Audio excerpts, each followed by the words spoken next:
Iron ore. Australia is one of the world's largest producers of iron ore. Its major mining operations are in Western Australia.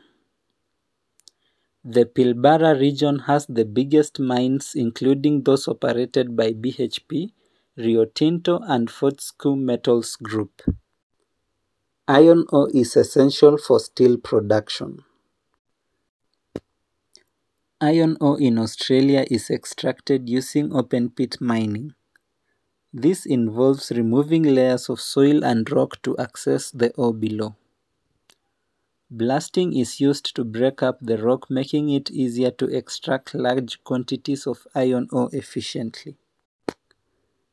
Iron ore mining process in Australia relies on excavators, haul trucks, drilling rigs and loaders. At the crushing and screening plants, ore is processed, then transported on conveyor belts and autonomous haul trucks across the mine site.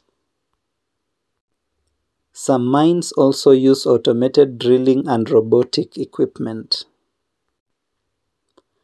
Extracted iron ore is crushed, screened and sorted to remove waste materials. It is then transported by rail from the mines to shipping ports, where it's loaded onto bulk carrier ships for export.